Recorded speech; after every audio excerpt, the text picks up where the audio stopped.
There comes a time as a wrestling fan where you see things that you kind of knew might happen, but didn't think they actually would happen. And when they actually do happen, you're still kind of shocked, but then a part of you goes, yeah, kind of saw this coming. And that today for pro wrestling fans, in particular, pro wrestling fans of New Japan Pro Wrestling, has come true.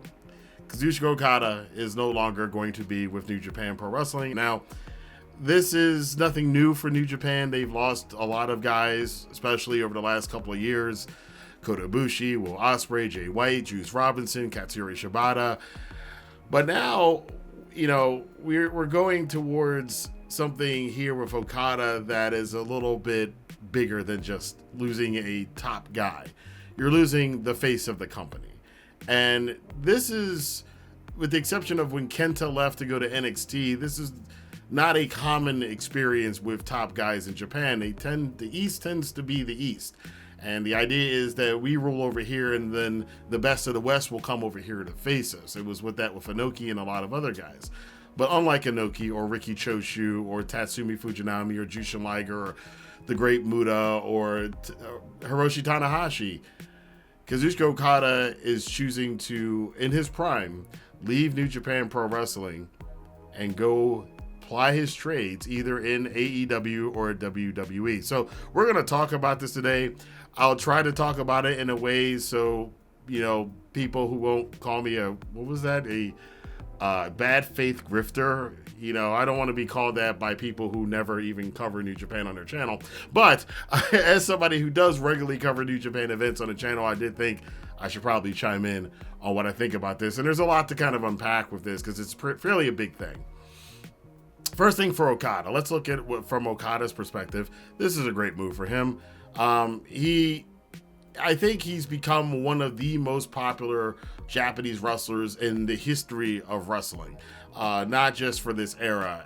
He's up there with the Inokis and the Great Mutas, and he will be there for quite some time. Okada is only 35, 36 years old. He's got another good 10 years of being a viable wrestler in this world from what we've seen. And I can't blame him. Shinsuke Nakamura was the same age when he left New Japan and went to WWE, which has been going on, 8-9 years now.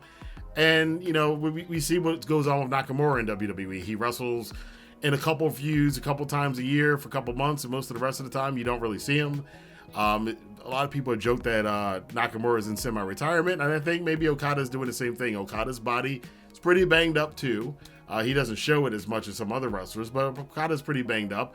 And, with his wife being a very famous person a very famous and rich person in Japan, a lot of people thought he was going to stay in New Japan.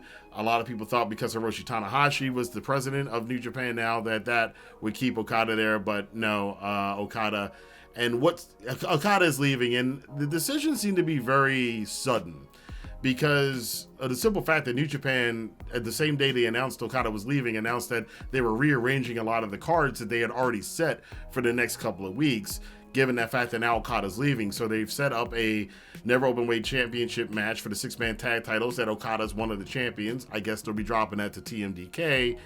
And Okada's final match will be with Hiroshi Tanahashi. And it's so weird because last weekend we watched Okada be the final match for Will Ospreay's last singles match in New Japan Pro Wrestling. And part of me does wonder, given how that ending went, did that kind of sway Okada in a certain way? Because that was a very emotional ending for him and Ospreay last week, and it didn't seem at the time that Okada was going anywhere, and now all of a sudden it's become a thing. So we all know Okada's been looking for a while. The word's been out there for a while. He hired a different agent. I believe he's got Bloom.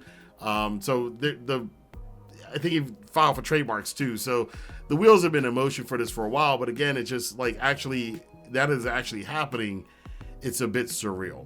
But Okada's going to do fine. Whether or not he's in WWE, whether or not he winds up in AEW, there's plenty in both companies for him to do. He'd be a great asset to both companies. And, hats off to him. It is a bit bittersweet, though, and it goes to one of the things that, we keep having to remember as wrestling fans and sports entertainment fans, too, is that, as much as Okada's got a robe full of that's printed with the entire history of New Japan on his ring robes, And as much as he kind of has taken on some of Inoki's persona as being the guy in Japan, Okada's not Inoki. As much as Will Ospreay talked about wanting to do things for New Japan, that doesn't mean these guys are going to stay around forever. I think the only guy is probably not going to leave is Tetsuya Naito. So again, I don't have any issue with it. Okada getting the bag. It's going to be interesting to see him in a different environment.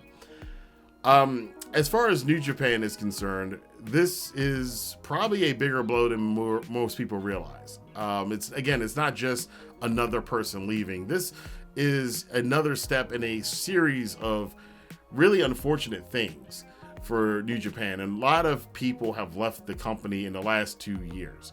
And not even just the guys I mentioned before. Tama Tonga, obviously, he's on his way out the door. How long is it going to be before El Phantasmo decides to join up with his buddy Jay White over in AEW? If Tama Tonga winds up in WWE, how long do you think Hikuleu, WWE's looking at guys like him, how long is it going to be before Hikuleu goes over to the E or somewhere else? How long is it going to be before Zack Sabre Jr.? Is he going to stay around? And the thing with Zack, I think Zack stays around because his style is more appreciated by the Japanese audience than it is the Western audiences. But still, you gotta feel, especially if you're a foreign talent there, that you're kind of like on the Titanic right now. This once great big ship that was running and doing great things. Seems like everybody's abandoning the ship. I mean, again, for Christ's sakes, they lost Kevin Kelly. JONAH came in and they gave him a win against Okada in the G1, and then JONAH left off back to WWE soon after that. The whole fiasco of Carl Anderson in the Never Openweight Championship, the whole fiasco of Aussie Open. And, you got guys on the roster now who are young guys, Uemura and Yota Tsuji and Ren Narita and Shota Umino and the War Dogs, who last I heard, the War Dogs aren't even under contract with New Japan right now. Now, I can't really say what New Japan should do. I haven't run a multi-million-dollar wrestling company. However, I can say as a fan what I would like to see, and I would like to see them kind of, well, first and foremost, get rid of the House of Torture. I think there's a lot of talent there that's being wasted in that gimmick. I think that gimmick was good for the first year, but it has definitely run its course. Nobody wants it except for Dick Togo and Evil. And I think it's not a good use of show. Ren Narita is a good change for his character to him for not being a Shibata clone, but I think that he probably should go in it. He can go in a heel direction, but not the House of Torture style of heel direction. And I hope they focus more in on some of their native Japanese stars. A lot of stuff has been put on, a lot of effort and time and marketing and promotion New Japan has put on foreign stars for the last couple of years as part of Westward expansion. It kind of blew up in their face now. And not only is it blown up in their face, that all of the big main event wrestlers that they had from Western countries have pretty much all left the country except for the company, except for Zack. And now you got Okada leaving on top of it. So that's not a good look. Irony upon ironies, Tetsuya Naito, who at one time was shunned by both the company and the fans of New Japan to even be in the main event, is legitimately right now the only main event guy that they've got in New Japan.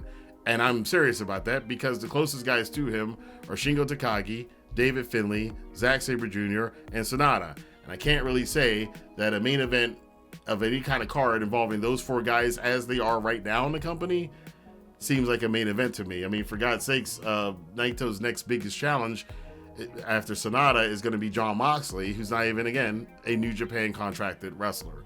So there's a lot of work New Japan is going to have to do to kind of get itself back to being a relevant wrestling company, because as of right now, I have a hard time saying that they're staying in the top three. There might just be top two, and New Japan might be slipping down into kind of like the second tier of wrestling companies. There is one more element of this I want to bring up, and that is what happens when the face of a company leaves a company. And we've seen this over the years in wrestling, and I hate to tell you, New Japan fans, it's not looking good historically speaking. So we can go back to something like AJ Styles when he left TNA, and how TNA was already on a bit of a decline at the time, and then AJ kind of took it over the top, and it was years before Impact felt relevant again in the wrestling world. You can go back to 1991 when Ric Flair left WCW, and even though he came back a couple years later, the damage had already been done, and it took 4 or 5 years for WCW to feel relevant again, and that was with the onset of the Monday Night War in '95. And even WWE itself suffered this. A lot of folks who may not remember or may not have been around at the time, but when Hulk Hogan left WWF in 1993, even though the New Generation era came along and Bret and Shawn and Diesel and Razor and Yokozuna and Undertaker, they did a fantastic job in the New Generation era.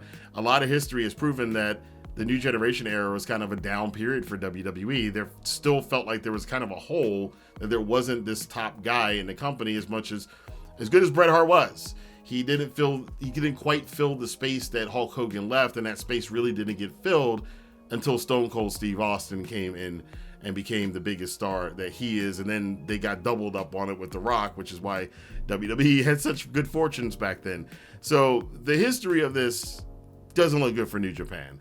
It may be 2, 3, 4 years maybe until they feel like a significant wrestling company again, till they feel like they're anywhere near close to the heights that they reached in the 2010s. And that's a sad thing. But I will say on the day of playoff football that this does kind of remind me of a free agency team, and because that's what we're dealing with. We're dealing with the free agency season right now in wrestling.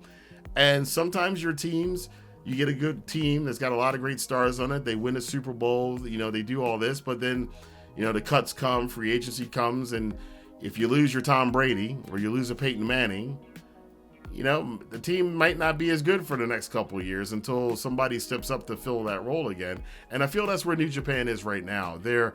If they were an NFL team, they'd be an NFL team that had won a lot of Super Bowls in the 2010s, but they just lost their quarterback, and they're going to have to find somebody else to kind of be the next Aaron Rodgers, the next Peyton Manning, the next Tom Brady, the next Dan Marino, the next Johnny Unitas.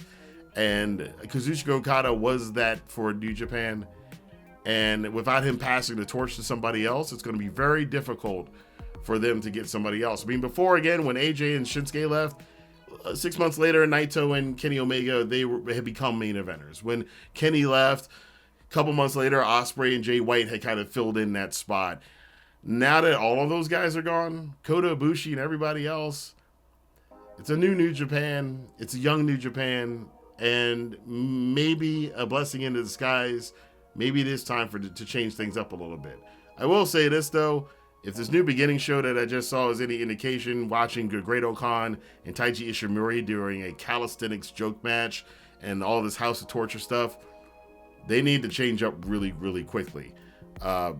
New Japan's got probably about a year, and probably actually even less than that, because another part about it people haven't really thought about is the Forbidden Door pay-per-view. Are we even going to have one this year? And if you have one, is it going to be? Should it be AEW versus New Japan or ex-New Japan? I mean, who are the main event guys? The main event guys for the last 2 Forbidden Door shows who were on the New Japan side are all in AEW, with the exception of Okada, who might be in AEW by June anyway.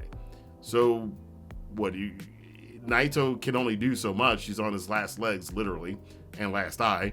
Tanahashi is over the hill. We saw that with the MJF match at Forbidden Door this past year. And like I said, Sonata, David Finlay, Shingo, Zack Sabre Jr., not a lot there as far as dream matches are concerned. So we'll see what happens with New Japan. Now, there are some bright spots in it. Again, like I said, Jack Perry is over there now. You got some guest appearances from Nick Nemeth and Mustafa Ali. But what I will hope, again, as a New Japan fan, is that they focus on the core and that some of these young guys can kind of step up. Because the last couple of classes of Young Lions, I'm looking at Sho, I'm looking at the Great-O-Khan, Master Wato, Yo, guys like that. You haven't gotten a main event guy out of the last couple of Young Lion classes. In fact, you barely got any mid-carders out of the last couple of classes of Young Lions. So we'll see what this new class can do. We'll see what Oscar can do when he comes back, and some of those guys that just went on an excursion from the current Young Lions group. And but it's buckle up, because even though 2024 started out pretty hot with Wrestle Kingdom and the New Year's Dash show, which were on fire, and they had a great show at the Battle in the Valley last week, this kind of takes the steam out of all of it. And the question mark is going to be hanging around New Japan's head for the rest of this year. Are they going to be able to get back to where they were, and who's going to step up and fill the void, the massive void, if it can even be filled, of Kazuchika Okada, the Rainmaker. But that's my thoughts on this. Let me know what you guys think. Let your voice be heard in the comment box below. And until next time, I will see you guys here for more news, rumors, and commentary on the Rantin Review Pro Wrestling. Have a good day.